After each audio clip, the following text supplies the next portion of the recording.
Olá, no Justiça Legal de hoje você vai conferir no quadro Isso é Legal, uma matéria sobre o projeto Oficinas do Saber. No quadro Entrevista recebemos o juiz de direito Gustavo Emenelau Marchiori, que veio conversar conosco sobre a justiça agrária. Acompanhe também as notícias que foram destaque no Judiciário Catarinense. E a partir de agora você vai ver como foi o lançamento da ferramenta Busca Ativa e quais os efeitos em processos de adoção. Segundo dados da Comissão Estadual Judiciária de Adoção, atualmente há 1.530 crianças em abrigos no estado aptas a serem adotadas. Dessas, 890 têm idade entre 8 e 18 anos. Mas a maior procura ainda são pelos bebês brancos e saudáveis. O Judiciário Catarinense desenvolveu uma ferramenta que pretende mudar este quadro. Os pretendentes à adoção e grupos de apoio já habilitados no sistema agora têm uma novidade: a busca ativa. Crianças e adolescentes mais velhos sempre tiveram dificuldades com a adoção. A tecnologia da informação, o computador, começa agora a trabalhar a favor desta adoção, a adoção tardia. Através de um programa chamado Busca Ativa, as famílias podem acessar fotos, vídeos e informações desta criança, deste adolescente que pode ser adotado. O sistema foi concebido a partir da base de dados do CUIDA, o Cadastro Único Informatizado de Adoção e Abrigo, do Tribunal de Justiça. Por meio de um endereço na internet, eles poderão acessar fotos e vídeos das crianças e, caso queiram conhecê-las, poderão contactar a assistente social para intermediar esta aproximação. O objetivo é dar visibilidade a essas crianças e adolescentes para que tenham chances de serem adotadas. Esses pretendentes vão poder identificar essas crianças e adolescentes e eventualmente manifestar um interesse na adoção. Então é uma possibilidade de conhecer pessoalmente, né, algumas informações daquela criança e a interação através das fotos, das filmagens eventualmente, e que desperte talvez o interesse e aumente o número de adoções tardias. Os magistrados catarinenses acreditam que a ferramenta criada deve se tornar uma aliada importante para resolver um dos problemas mais sensíveis nos processos de busca de um filho para a adoção. Na verdade, ela é fundamental, principalmente para crianças com idade um pouco maior e para adolescentes. Nós temos muita dificuldade de encaminhamento para esse tipo de público. Infelizmente, é o que mais tem nas nossas casas de acolhimento hoje já destituídos. Pais e mães pretendentes, profissionais e voluntários de grupos de apoio entendem que as adoções mais difíceis podem ficar mais possíveis. Vai ajudar muito, né? Primeiro porque vai dar visibilidade às crianças que estão nos abrigos e que precisam de uma família. E no nosso caso vai ajudar para que os pais e os postulantes que estão fazendo o curso e que estão na fila de espera do CUIDA, né, possam visualizar essas crianças e possam, com isso, conhecer mais uma história e poder fazer com que essa adoção se realize. Essas crianças precisam ser vistas, elas não podem continuar escondidas como elas sempre estiveram. Até para uma mudança no perfil dos adotantes, eles precisam ver essas crianças e conhecer as histórias delas. Para os dirigentes do TJ catarinense, a busca ativa vem em momento necessário. É uma ferramenta bastante importante porque, de um lado, ela é segura, e segura eu digo porque o acesso ele é concentrado naqueles que têm efetivamente interesse na adoção e, por outro lado, joga um pouco de luz, dá um pouco de visibilidade a esse público que precisa tanto da atenção, não só do poder público, mas também da sociedade civil em geral. Para os profissionais e voluntários que trabalham nos abrigos e lares do Estado e lidam diariamente com crianças e adolescentes, a ferramenta é bem-vinda, mas é preciso continuar acreditando na consciência das pessoas. Ela tende a dar um passo significativo na mudança dessa mentalidade, desse comportamento que se existe hoje para essa questão da adoção, né? E para se quebrar paradigmas, se quebrar até mesmo preconceitos que existem hoje, que estão arraigados hoje na sociedade brasileira em relação a esse tema, né? De que a adoção, determinada idade, faixa etária, é mais complicada. enquanto família que pretende adotar uma criança, a gente idealiza um perfil, né? A gente sonha que vai ser loiro, que vai ter os olhos claros, ou que a gente vai criar uma menina, um menino. Fica muito na idealização. E a partir do momento que tens algo concreto, que tu consegue ver, que tu não fica só na fantasia, eu acho que isso traz um pouquinho mais da realidade para ti. A gente perde um pouquinho essa coisa da fantasia do bebê somente, do recém-nascido, e que a criança ela vai crescer, né? Em sentença de Brusque, integrantes de facção criminosa são condenados a 193 anos de prisão, a maioria em regime fechado. É isso mesmo, Gabriela. O juiz Edelmar Leopoldo Schlosser, titular da Vara Criminal da Comarca de Brusque, condenou 19 réus acusados de integrar uma facção criminosa com atuação aqui em Santa Catarina. 11 deles ainda foram condenados por tráfico de drogas e 2 deles por aliciação de menores. Apenas um dos acusados, ele obteve o habeas corpus. E uma mulher foi absolvida deste crime, mas ela teve participação na facção e foi condenada a 1 ano e 5 dias em regime semiaberto por fornecer sua conta bancária para transações financeiras. Um dos acusados ainda está foragido. O Museu do Judiciário Catarinense recebeu como doação de familiares do desembargador Guilherme Luiz Abri, que presidiu a Corte Estadual na década de 50, uma arma usada durante a Guerra do Contestado. Com data de fabricação estimada entre 1887 e 1940, a arma já está em exposição aqui no Museu do Judiciário. A doação foi uma forma de homenagear o desembargador que começou a sua carreira em Curitibanos em 1914. Na época do contestado, ele teve que sair da cidade, vir para a capital e ela foi a sua companheira de viagem. O presidente do TJ, desembargador Rodrigo Colasso, confirmou a adesão da Justiça Estadual à campanha institucional pela ética e transparência e contra a corrupção no financiamento das campanhas eleitorais. A campanha do Tribunal Regional Eleitoral de Santa Catarina será lançada no próximo dia 23 com a presença dos ministros Luiz Fux, Jorge Mussi e Tarcísio de Carvalho Neto. O objetivo é conscientizar e ter uma campanha eleitoral limpa e ética. O Tribunal de Justiça catarinense voltou a registrar no último trimestre julgamentos em número superior ao de processos distribuídos no período. Na prática, isso reduz a taxa de congestionamento e demonstra a ampliação na produtividade nos órgãos julgadores de segundo grau. A Diretoria de Processos do Tribunal de Justiça de Santa Catarina apontou agilidade no último trimestre de 109%, ou seja, mais processos são julgados do que ingressam no Tribunal de Justiça. Aulas de dança gratuitas para crianças e adolescentes de comunidades da Grande Florianópolis. As oficinas do saber, além do acesso à arte, oferecem educação e cidadania para quem sonha com mais oportunidades e acesso à cultura.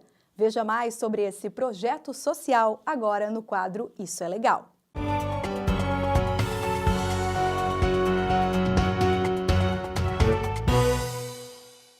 Tirar as crianças da ociosidade e proporcionar uma vivência artística. Esse é o objetivo de um projeto social coordenado pelo Grupo de Teatro Grata de Florianópolis há mais de 20 anos. Nós somos um projeto social, que é o Grupo Grata, o Projeto Grata, e a gente tem a oficina de estilo livre, que a gente tem o nome de Impacto, E aí dentro da oficina de estilo livre a gente faz o quê? A gente trabalha vários estilos de dança, que vem da base de danças urbanas, do jazz contemporâneo, parte teatral. Então a gente costuma misturar tudo e fazer a coreografia usando esses estilos, por isso chama estilo livre. Dizem que a arte transforma a vida das pessoas. E hoje, nesta oficina de dança, eu pude ter certeza disso. Mas muito mais do que mexer o corpo, essa aula de arte está tornando esses jovens pessoas muito melhores e muito mais sensíveis. A Maria Clara está indo embora de Santa Catarina, por isso a emoção à flor da pele. Mas outro que teve sua vida mudada pelas oficinas gratuitas foi o Alexandre, que acabou decidindo fazer faculdade de artes cênicas. Quando eu entrei no grupo, eu encontrei o que eu estava procurando, assim. Tudo que eu procurava em relação à arte estava aqui. Então, eu comecei no teatro e na dança aqui, e hoje em dia eu desenvolvo atividades no grupo também. Então, eu entrei como estudante, entrei na UFSC em artes cênicas e agora eu consigo retribuir um pouco do conhecimento que eu recebi. Eu estou já há quase 10 anos, se não me engano, e eu comecei fazendo cover de uma artista que eu gostava muito. E aqui foi o lugar onde eu encontrei que eu poderia unir uma artista que eu gostava e com uma coisa que eu ficava em casa na frente da televisão dançando. Tem também quem chegou há pouco tempo e já percebe os benefícios da arte na sua vida. É uma transformação, mas é uma transformação em grupo, assim. Todo mundo tem algo para somar contigo e eu acho que não é só no aspecto de técnica, nem no aspecto de você tem que conseguir e dominar aquilo que você não consegue. É um aspecto emocional também, sabe? Porque as pessoas estão ali se preocupando tanto quanto tu de fazer aquilo acontecer, sabe? Eu vim semana passada e foi muito impressionante, porque eu nunca realmente, tipo, no fundo do meu coração, nunca me entreguei tão profundamente para um grupo que é como o Grata, assim, sabe? E eu não cheguei a falar isso pra eles, mas eu tô falando agora, gente. Muito, muito, muito obrigada por me recepcionarem assim. Vou querer ficar aqui também, fazer arte aqui. O grupo se prepara para concorrer a um festival de dança. Engajamento e união ele já tem. Só resta desejar muito sucesso e vida longa a esse projeto social.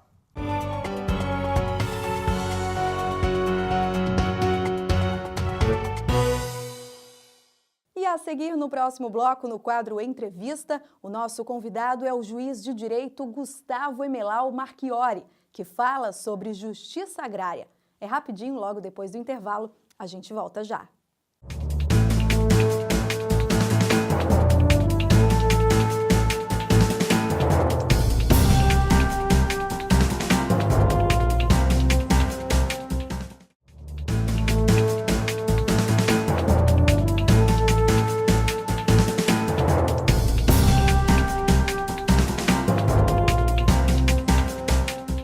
No quadro Entrevista de hoje, nós vamos conversar com o juiz Gustavo Marchiori.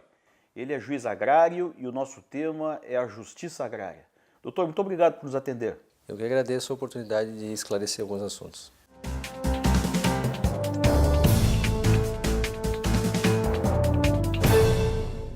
Bem, doutor, nós já acompanhamos até algumas ações importantes suas, né, pelo interior do estado, de assentamentos, de conflitos agrários, e vimos um bom trabalho de todos os organismos trabalhando de forma unificada, né, de forma bem entendida até com os assentados, com os proprietários.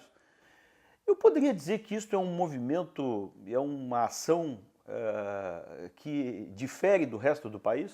Com certeza, nós temos uma justiça agrária diferenciada em Santa Catarina. Nós propiciamos, um primeiro momento, uma inspeção na propriedade que foi ocupada pelos movimentos sociais. Tentamos fazer uma aproximação entre o proprietário da terra e o movimento sem terra, para que eles verifiquem a efetiva necessidade desse pessoal e o interesse desse pessoal na aquisição efetiva da propriedade rural para fins de produção e de sustento. Temos tido uma boa recepção por parte dos proprietários, tem compreendido a questão social que envolve as ocupações de terra por movimentos, não diverge efetivamente daquelas ocupações individuais, onde há um enfrentamento individual. Então nós estamos bem satisfeitos com o resultado que vem sendo obtido pela Justiça Agrária, e isso de longa data. Agora, é uma qualidade política, social, de todos os entes, né, no caso, né? Exatamente. Isso envolve, nós temos hoje a Justiça Agrária composta pelo juiz agrário, composta pelo promotor de justiça que atua na Justiça Agrária e o major oficial da Polícia Militar, que é o oficial de ligação da Unidade de Questões Agrárias, que faz esse contato, essa aproximação com as partes envolvidas. Então, esse pilar, ele funciona muito bem, ele funciona de forma integrada. Nós temos a aproximação com o pessoal dos movimentos sociais, nós temos a aproximação com os proprietários, mantendo a distância do magistrado em relação a esse tema, mas permitindo com que se tenha, que sejam ouvidos esses movimentos. O próprio MST tem um outro perfil mais aqui em Santa Catarina. Exatamente. Em Santa Catarina nós temos um MST diferenciado em relação ao resto do país. As ocupações elas ocorrem de forma pacífica, não há destruição de propriedade, não há destruição de patrimônio por parte do movimento, eles sabem da necessidade de preservação dos recursos ambientais, ou seja, da questão ambiental, isso é bem observado, e eles têm seguido e têm observado isso, inclusive nas desocupações, quando há a resolução do problema, eles têm atendido às determinações que são feitas pela Justiça Agrária, divergindo de grande parte do país onde há confrontos, onde há conflitos e o movimento é um pouco mais agressivo. O senhor teria explicação para isso? Isso é uma questão de educação, de cultura, a imigração que nós temos aqui? É uma somatória de fatores, na verdade, né? Isso passa pelos líderes também estaduais, nós temos uns líderes com perfil diferente da liderança nacional, os líderes aqui eles têm um perfil mais conciliador ou mais próximo da conciliação, eles têm um entendimento do lado do proprietário também, eles sabem que o proprietário não é o culpado pela ausência da reforma agrária ou pela ausência da situação agrária, então há uma convergência de fatores para que isso ocorra. Este termo que o senhor acaba de usar, conciliação e mediação também, ele é um termo crescente na justiça brasileira. A gente tem feito muitas matérias aqui com essa direção, né? Parece que nós estamos descobrindo isso, o mundo jurídico já vem fazendo isso há bastante tempo. Mas esta é uma boa nova que a justiça brasileira está experimentando, né, doutor? Exatamente. A justiça agrária ela nada mais é do que uma forma não extrajudicial, porque ela faz parte do Poder Judiciário, mas ela é uma forma diferenciada de tratamento das questões envolvendo os conflitos pela posse da terra coletiva. Porque, via de regra, o mais prático e o mais fácil para a justiça seria a solução através da decisão. Seria mais rápido, evidentemente, né? O processo ingressaria, o magistrado daria a decisão no sentido de reintegrar ou não essa propriedade, mas não resolveria o problema. Nós criaríamos talvez outros problemas advindos dessa decisão e não resolveríamos o problema especificamente. Então, essa solução consensual, essa conversa, esse diálogo que é aberto, é um diálogo que a justiça percebe que, além de resolver o problema específico criado, no caso em tela, ele também resolve ou evita problemas futuros. Não basta resolver uma demanda, nós temos que resolver a demanda criando a pacificação. E isso nós conseguimos através dessas audiências conciliatórias. Daqui a pouco nós vamos falar um pouco mais disso, sobre essa questão das soluções, né, que me parece que não está exatamente no judiciário, mas lá no executivo. Mas enfim, antes disso, doutor, eu queria falar um pouquinho mais sobre essa ideologia da paz no campo. Me parece que isso é uma diretiva importante de vocês todos, né? Isso é essencial. Quando nós chegamos, muitas vezes encontramos situações um pouco mais conflituosas, né? Encontramos, por vezes, resistência por parte dos integrantes do movimento à recepção dos próprios proprietários das terras, os proprietários com receio de chegar até o local onde a terra está ocupada para diálogo, para conversa, e nós conseguimos de forma amistosa, de forma tranquila, nós conseguimos fazer com que as partes consigam conversar, consigam compreender cada uma o seu problema e consigam, consequentemente, dialogar. Porque o grande problema hoje do judiciário, via de regra, é o conflito muito acirrado. As partes acabam chegando muito beligerantes para essa audiência ou para esse momento.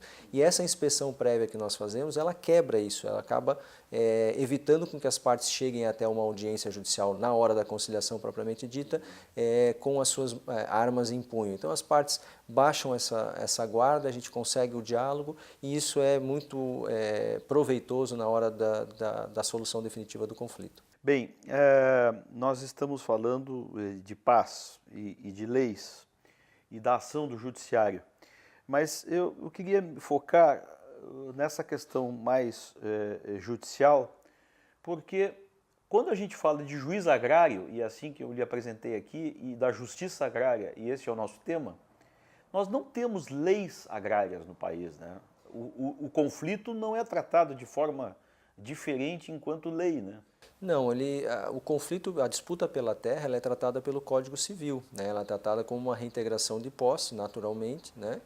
Pelas leis civis do Brasil. Nós não temos uma legislação hoje para o conflito criado de forma agrária. O que nós temos é uma resolução, no caso do nosso Tribunal de Justiça, designando um magistrado para o Estado inteiro para tratar a questão agrária. Mas o magistrado agrário, seja eu, seja aquele que me antecede ou que vem após, ele vai tratar a questão da reintegração de posse ou do interdito proibitório, que é a demanda que evita a ocupação, ele vai tratar com base na legislação regular que nós temos no país, né? A legislação agrária, na realidade, ela confunde-se com a legislação civil. Mas mesmo sendo assim, o senhor tratando de forma tão incisiva e de tamanho sucesso, né, que vocês acabam se especializando neste assunto, né, conhecendo muito a fundo o problema, né? Exatamente. Como toda matéria, há necessidade de um aprofundamento. Então, nós acabamos indo verificar a fundo e em loco, principalmente, as questões pontuais. Então, nós começamos a entender sobre a questão da legislação que trata da reforma agrária, embora a Justiça Agrária não faça a reforma agrária, nós procuramos daí, então, compreender essa questão que trata da discussão sobre terras no Brasil e por que isso origina esses conflitos. Agora, doutor, é interessante o que o senhor acaba de dizer, que o judiciário não resolve o problema. O judiciário, ele resolve o conflito, né? Que é uma consequência do problema, que é a falta de política agrária do país. Ou seja, a sua origem está no executivo, né? E isso é entendido pela sociedade, porque às vezes parece que é o juiz ali que tem que resolver o problema, né? É muito importante isso que tocou, porque há uma certa desconfiança por parte das pessoas em conflito quando se fala em justiça agrária, que eles compreendem como justiça agrária o juiz que vai fazer a reforma agrária, né? E a primeira coisa que nós colocamos deliberadamente para as partes quando nós chegamos ao conflito é exatamente isso. O juiz do Poder Judiciário que está designado para a Justiça Agrária, ele está ali para resolver a situação pontual. Essa situação não foi criada pelo Judiciário e o Judiciário não a pode resolver. É o Poder Executivo, né, nacional e estadual e até mesmo municipal, que pode, através das suas políticas públicas, fomentar e realmente realizar a reforma agrária. Realizada a reforma agrária, evidentemente, o movimento enfraquece e as pessoas não precisam brigar mais por essa questão da posse da terra. Nós estamos falando de leis, né, específicas, há até um complicador nesse sentido, né? O que o senhor estava me falando fora do ar é que há uma regulamentação em relação à terra invadida, que ela só pode ser alvo de reforma agrária se ela não estiver invadida, né? Senão tem que esperar um tempo, né? Exatamente. O movimento tem, por sua liderança, conhecimento disso, mas muitas vezes as pessoas que estão nos acampamentos não têm esse conhecimento de que a área que foi ocupada de forma irregular, ou seja, a área que está objeto do litígio, ela por um prazo de 2 anos, por força de legislação, ela não pode ser objeto de reforma agrária, seja por desapropriação, seja por qualquer outra forma. Então, a ocupação de forma voluntária, ela impede que o governo use aquela própria terra que está sendo questionada para fins de reforma agrária. É claro que as pessoas, é possível que num diálogo, inclusive entre o proprietário e o INCRA, essa terra seja cedida voluntariamente pelo proprietário, mas não como objeto de forçado, ou como objeto de desapropriação forçada. Ou seja, nesse sentido, a lei tem exatamente esta intenção, né? É impedir que o sujeito fique usando esse argumento da invasão para provocar e incentivar a desapropriação, né? A leitura é perfeita. A propriedade, na verdade, ela tem que ser utilizada em sua amplitude, mas o proprietário não pode ter a utilização dessa propriedade, até mesmo de forma deliberada, permitindo a ocupação no sentido de que essa terra seja desapropriada pelo governo, ele venha a receber esse valor e, consequentemente, ele usaria o movimento ou ele utilizaria o movimento social para fins de benefício próprio. O próprio movimento também não pode usar essa ocupação forçada como forma de escolher a área que ele quer ocupar ou a área que ele quer receber para fins de reforma agrária. Então, é uma contraprestação que a lei exige. Bem, doutor, vamos de volta ao começo, né? Nós começamos a falar que os entes aqui no Estado são de muito boa qualidade, né? Por isso temos boas soluções para as coisas nesses conflitos. E eu lembro que o senhor também me ressaltou aqui sobre o que defende o MST no sentido de ocupar terras. Aqui em Santa Catarina, e talvez um pouco mais em outros estados, o MST não invade terras que sejam produtivas, né? eles fazem lá suas pesquisas e acabam invadindo e ocupando terras que estão improdutivas. Exatamente, esse perfil nós temos identificado, né, no movimento social aqui em Santa Catarina, em que a grande maioria, a imensa maioria das ocupações, elas ocorrem em terras que estão improdutivas ou que estão até mesmo por vezes sob disputa judicial, estão penhoradas, estão cedidas à União ou estão áreas que estão em vias de cessão para a União, justamente para abrir os olhos do governo federal e do governo estadual para que essa área possa ser objeto de eventual futura reforma agrária. Mas eles têm um perfil realmente de escolha das áreas que observa estritamente a improdutividade. A gente normalmente fala, né, dos vários Brasis, né, que nós temos.